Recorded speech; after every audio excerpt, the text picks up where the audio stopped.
مرشح اللواء سعيد جبريل حسن oo kamid ah murashaxiinta u tartamaya golaha deegaanka ee degmada Ceerigaabo ayaa biyo gaarsiiyay bulshada abaartu saameysay ee deegaanada degmada Yufle ee gobolka Sanaag. Murashaxa ayaa biyo qaybin maalmahanba ka sameeyay deegaanada Ceelal Dawco, Argeegti iyo kala rog, waxaana bulshada deegaanadaasi oo ka hadlay baahida ay biyahan u qabeen ay mahad celiyeen murashax Sacid Jibriil Xasan, waxaana sidoo kale ay ka hadleen baahiyaha deegaankooda ka jira.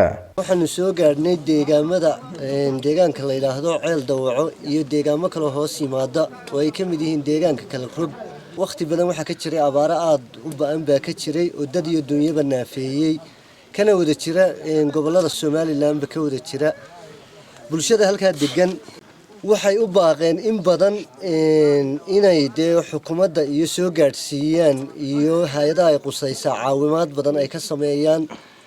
markaan maanta gaarnay waxay noo sheegeen wali hadda cid ka horeysay inaanay u iman.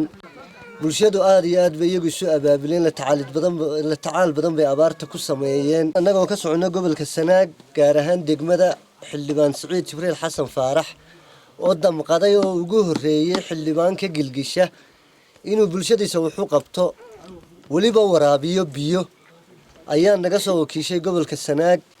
waxa uu ku ballan qaaday inuu bulshada u iman doono, soo eegi doono, la qaybsan doono dareenkiisa. maantana wuxuu soo gaarsiiyay biyihii ugu horeeyay, wuxuuna ballan qaaday wixii dambe inuu kala qayb gali doono, dareenkiisana la qaybsan doono, kuna kaabi doono wixii uu qaban kara caawimaada. aad iyo aad baan u soo dhaweynay hadaan nahay degmada Ceelal Dawco. aad iyo aad baan u soo dhaweynay isagoo xildhibaana. wuxuuna noo keenay biyo abaaraha na haysta. biyo noo keenay, biyuna waa naftii, waa kuwa baayadiin nala taagan. haddana reeraho dhan buu noo waraabinayaa. aad iyo aad baan ugu mahad celinaynaa. wax badanna wuu noo qabanayaa oo badan oo aan u baahannahay. waxa ka mid ah hadii laba guryo iskuul, waxa ka mid ah birkad, labadaaba wuu noo dhagax dhigay, waana noo qabanayaa. hay'aduna iyo dawladuna hore abaarihii horu dhacay iyo kuwan maanta jira midna wax noogama qaban. ninkaas Sacid Jibriil aad iyo aad buu wax noo taray. codka waanu siinaynaa waayo isaga waxa sharaxan xildhibaanada sheeganaya baarlamaan hoose, baarlamaan sare intaba isaga naga soo qaabili. codka waanu siinaynaa, wax badanna wuu noo qabanayaa. waanu soo dhaweynaynaa xildhibaan Sacid Jibriil Xasan Faarax oo noogu soo horeeyay deegaankan Ceelal Dawco oo baahiyo badan ka jiraan oo abaartu aad iyo aad u saameysay ilaa iyo abaartii hore ee waqtigii xoolo dhamaadeen. wax mas'uul oo soconaya aanan hore u arag maadaama maanta waqtigan taagan kaleeshan oo waqtigu biyo noogu daraayeen ay tahay uu iskiisu soo xilqaamay oo halkan biyo noogu keenay. aad iyo aad baan uga mahadnaqaynaa, waanu soo dhaweynaynaa. waxay la tahay codkana inaan meel kale aan la kala leexleexanayn. ninka noo soo maanta gartay maatooyinka iyo dadka shacabka ee baahan iyo waayeelada guryaha laga guuray ee xoolo laga xayaameen soo waraabiyay in loo cod kaliya. marka sidaas waxaan leenahay aad iyo aad baad mahadsan tahay.